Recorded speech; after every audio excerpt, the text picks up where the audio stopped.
తెలుగు రాష్ట్రాల రాజకీయాల్లో ఇప్పుడు ఎక్కడ చూసినా కూడా ఒకటే చర్చ.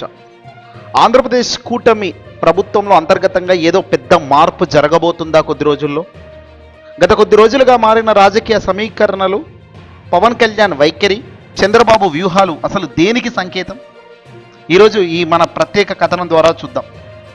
ఆంధ్రప్రదేశ్ 2024 ఎన్నికల తర్వాత ఇప్పటి వరకు జరుగుతున్న పరిణామాలన్నీ గనక ఒకసారి గమనిస్తే, జనసేన పార్టీ అధినేత power star Pawan Kalyan deputy CM హోదాలో రాజకీయ ప్రయాణం ఒక విచిత్రమైన మలుపు తిరిగినట్లుగా కనబడుతుంది. ఒకప్పుడు మార్పు మార్పు మార్పు అంటూ మార్పు కోసం ప్రయత్నించడం, ప్రశ్నించడం, ప్రజల పక్షాన నిలబడడం కోసం రాజకీయాలకు వచ్చానని చెప్తున్న పవన్ కళ్యాణ్ గారు ఇప్పుడు మాత్రం కూటమి రాజకీయంలో తన సొంత ఉనికినే ప్రశ్నార్థకంలో నెట్టేసుకుంటున్నారా అంటే ఖచ్చితంగా అవును అనే సమాధానం వస్తుంది. పవన్ కళ్యాణ్ ముందు ఇప్పుడు రెండు దారులు స్పష్టంగా కనబడుతున్నాయి. ఒకటి, కూటమి నుంచి బయటకు వచ్చి చంద్రబాబుకు ఒక షాక్ ఇస్తూ సొంత సిద్ధాంతాలను పక్కన పెట్టి రాజీ పడలేక రాజకీయాలకే గుడ్ బై చెప్పడం. ఈ రెండు సిద్ధాంతాలు అసలు ఆయన పరిస్థితి ఎలా ఉందో ఇప్పుడు అద్దం పడుతుంది. అసలు ఈ పరిస్థితి ఆయనకు ఎందుకు వచ్చింది, క్షేత్రస్థాయిలో ఏం జరుగుతుందో ఇప్పుడు వివరంగా చూసే ప్రయత్నం చేద్దాం. 2024 ఎన్నికలకు ముందు ఆంధ్రప్రదేశ్ రాజకీయాల్లో వాతావరణం చాలా వేడిగా ఉండేది. అప్పటి అధికార పార్టీని దించడమే లక్ష్యంగా పెట్టుకున్న పవన్ కళ్యాణ్, చంద్రబాబు నాయుడు గారు ఏదైనా కానీ జగన్ అయితే మళ్ళీ సీఎం కాకూడదు అనేది వాళ్ళ ప్రధాన ఎజెండా. ప్రభుత్వ వ్యతిరేక ఓటు చీలకూడదు అనే ఒకే ఒక్క ప్రాథమిక సూత్రంతో టీడీపీ, జనసేన, బీజేపీ ముగ్గురు కూడా కూటమిగా ఏర్పడడం జరిగింది. గెలిచారు, గెలుపొందారు. కానీ ఆ తర్వాత ఏమిటి? ఓట్ల వికేంద్రీకరణను అడ్డుకొని కూటమి భారీగా గెలుపైతే దక్కించుకోవడం జరిగింది. కానీ ఇక్కడ రాజకీయాల్లో గెలవడం మాత్రమే అంతిమ లక్ష్యమా? అస్సలు కాదు. గెలిచామా, ఆ తర్వాత ప్రజలకిచ్చిన హామీల పరిస్థితి ముఖ్యమే, ఆ తర్వాత పార్టీ సిద్ధాంతాలు ముఖ్యమే. మరి ఇక్కడే కూటమి ఫెయిల్ అయిపోయింది. పార్టీ అధికారంలోకి వచ్చింది కానీ గెలిచిన తర్వాత ప్రజలకిచ్చిన ప్రతి హామీలను, తమ పార్టీ మూల సిద్ధాంతాలను నెరవేర్చడంలో మొత్తం కూడా కూటమి విజయం సాధించకపోవడం ఇక్కడ ముఖ్యమైన ఉద్దేశం. సొంత బలంపై కూడా నమ్మకం లేకుండా పోవడం. జనసేన పార్టీ అధినేత పవర్ స్టార్ పవన్ కళ్యాణ్ చంద్రబాబును పట్టుకొని ఎలాగో అలా డిప్యూటీ సీఎం దాకా ఈదాడు. నీళ్లలో పడ్డ చేప ఈదుతూ వచ్చినట్టుగా పవన్ కళ్యాణ్ తన రాజకీయ జీవితాన్ని ముందుకు తీసుకొచ్చారు. పవన్ కళ్యాణ్ డిప్యూటీ సీఎం హోదా అంటూ, డిప్యూటీ సీఎం తాలూకా అంటూ రెచ్చిపోతూ అభిమానులు సందడి చేసుకుంటూ పోయారు. కానీ ఆ సందడి ఎల్లకాలం లేదు. పవన్ కళ్యాణ్ పదే పదే మేము కలిసే ఉంటాం అంటూ, కూటమిగానే ముందుకు వెళ్తామంటూ పదే పదే వ్యాఖ్యానించడం ఒక్కసారిగా అందరి గుండెల్లో రాడ్డును దింపింది. సొంతంగా ఎదిగే శక్తి ఎందుకు లేదు అని ఆలోచించడం లేదు. సొంతంగా పోటీ చేసి సొంత బలం మీద గెలిచే రాజకీయ సమర్థత తమకు లేదా అనే అనుమానం స్వయంగా ఆయన మాటల్లోనే ఇక్కడ కనబడింది. ఏ రాజకీయ నాయకుడినైనా లేదా ఏ పార్టీకైనా తమను తాము నిరూపించుకోవడానికి ఒక బలమైన అవకాశం వచ్చినప్పుడు దాన్ని యూటిలైజ్ చేసుకొని ముందుకెళ్తారు. పవన్ కళ్యాణ్కు అంత పెద్ద అవకాశం వచ్చినప్పటికీ ఆయన తన పార్టీని స్వతంత్ర శక్తిగా తీర్చిదిద్దకుండా కేవలం కూటమిపై ఎందుకు ఆధారపడుతున్నారనేదే ఇక్కడ అందరి నోట వినబడుతున్న పెద్ద ప్రశ్న. జనసేన పార్టీకి సంబంధించి లోపల అంతర్గత చర్చ కూడా అదే.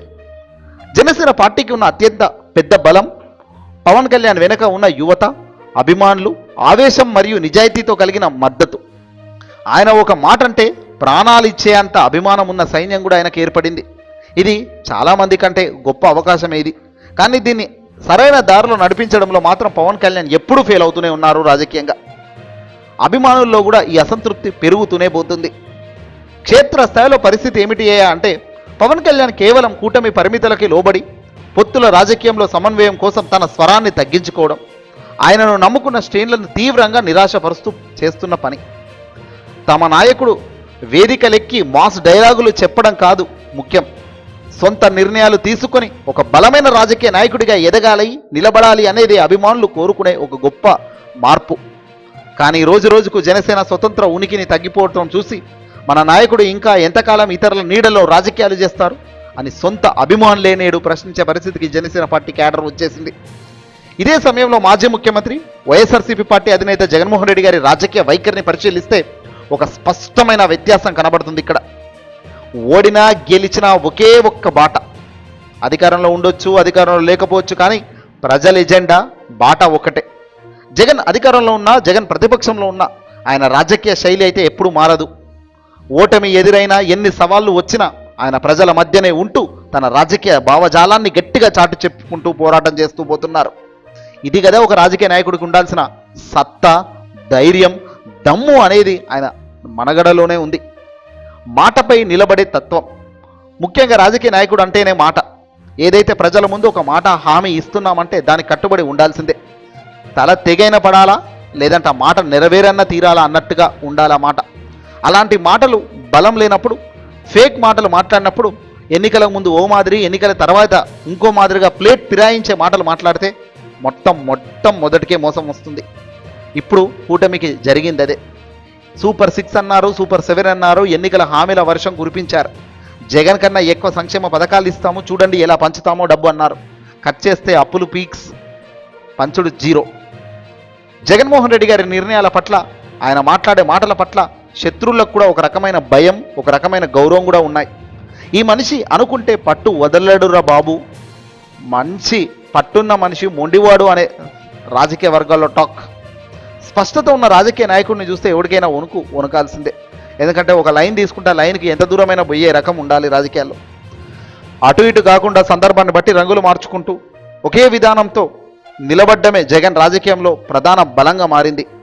ఆ ధైర్యమే ఈరోజు ఆయన ప్రతిపక్షంలో ఉన్నప్పటికీ, 11 సీట్లే వచ్చినప్పటికీ, అత్యంత దారుణంగా జగన్ ఓడిపోయాడు అని అనుకుంటున్నప్పటికీ బలంగా నిలబెడుతుంది. రాజకీయ శక్తిగా మాత్రం ఎదగగలుగుతూనే ఉంది. గడిచిన 6.5 ఏళ్లుగా పవన్ కళ్యాణ్ ఉపన్యాసాలు గమనిస్తే అనేక వేదికలపై ఆయన ఆవేశపూరిత వ్యాఖ్యలు చేస్తూ వచ్చారు. పవన్ కళ్యాణ్ పవర్ఫుల్ డైలాగులతో జనసేన నేతలను, నాయకులను ఊపేశారు ఒక రకంగా చెప్పాలంటే. కానీ ఆ మాటల్లో స్పష్టత ఉందా అంటే ప్రశ్నార్థకమే. మారుతున్న వ్యాఖ్యలు, ఒకరోజు ఒకలా మరో రోజు ఇంకోలా మాట్లాడడం వల్ల ఆయన మాటలకు ఉండాల్సిన బరువు తగ్గిపోతుందనే విమర్శలు స్పష్టంగా పవన్పై ఉన్నాయి. ఈరోజు సినిమా వేదిక లేదా రాజకీయ సభల్లో మాట్లాడితే తీవ్రత, అధికారంలో వచ్చాక పాలనాపరమైన నిర్ణయాల్లో కానీ తమ సిద్ధాంతాల్లో అమలు కానీ ఎందుకు కనిపించడం లేదు? రాజకీయం అంటే కేవలం ఉపన్యాసాలు ఇవ్వడమేనా? ప్రజల్లో నమ్మకం కలగాలంటే మాటల్లో స్పష్టత, చేతల్లో పట్టుదల ఉండాలి కదా. ఆ స్పష్టత లోపించడమే ఈరోజు పవన్ కళ్యాణ్కు రాజకీయంగా అటు ఇటు కాకుండా ఇబ్బందికరమైన పరిస్థితుల్లో నెట్టివేసింది. మొత్తానికి కూటమి రాజకీయం ఇలాగే కొనసాగితే జనసేన యొక్క మూల సిద్ధాంతమైన పవన్ కళ్యాణ్ వ్యక్తిగత ఇమేజ్ పూర్తిగా దెబ్బతినే ప్రమాదం పక్కాగా కనబడుతుందంటున్నారు రాజకీయ విశ్లేషకులు. ఈ కీలక తరుణంలో జనసేన ముందు 2 ప్రత్యామ్నాయ ఆప్షన్స్ కనబడుతున్నాయి. ఒకటి, సొంత బాట నడవడం. కూటమి పరిమితుల నుంచి చంద్రబాబు నాయుడు గారికి గుడ్ బై చెబుతూ బయటకు వచ్చి సొంత బలంతో, సిద్ధాంతాలతో ప్రజల్లోకి వెళ్ళడం. జగన్ మాదిరిగానే ఒంటరి పోరాటానికి స్థిరపడి ఓడినా గెలిచిన ఒక లైన్తో ముందుకెళ్లే తత్వం ఎంచుకుంటే ఫ్యూచర్లో ఏదో ఒక రోజు ప్రజలు గొప్ప అవకాశం ఇవ్వక తప్పని పరిస్థితి కూడా వచ్చే అవకాశాలు ఉన్నాయి. రాజకీయాల నుంచి లేదా తప్పుకోవడం, ఇది రెండో ఆప్షన్. ఇలా చేసే పరిస్థితి లేనప్పుడు, రాజకీయాల్లో సరైన విధంగా సరైన నిర్ణయాలు తీసుకునే శక్తి లేనప్పుడు ఖచ్చితంగా సొంత ఉనికిని కోల్పోయి నిరంతరం రాజీ పడుతూ రాజకీయాలు చేయడం కంటే గౌరవప్రదంగా రాజకీయాలకు గుడ్ బై చెప్పి మళ్ళీ సినిమాలకే పరిమితం కావడం. పవన్ కళ్యాణ్ ఏ దారి ఎంచుకుంటారు? చంద్రబాబుకు షాకిస్తూ బయటకు వచ్చేస్తారా? కూటమి నీడలో ఉంటూ ఇలాగే జన సైనికులను బందీ చేస్తారా? ఈ రాబోయే రోజుల్లో ఏపీ రాజకీయాల్లో ఎలాంటి మార్పులకు శ్రీకారం చుడుతుందనేది ఇప్పుడు సంచలన అంశం. చూద్దాం ఏం జరుగుతుందనేది. ఏదేమైనా రాజీ లేని పోరాటం ముందు రాజు ఎప్పుడైనా గెలిచే తీరుతాడు తప్ప రాజీ పడుతూ పోతే రాజెప్పుడు రాజులాగా గెలిచే పరిస్థితి ఉండదు. ఈ వీడియోని అసలు ఎక్కువ షేర్ చేయండి.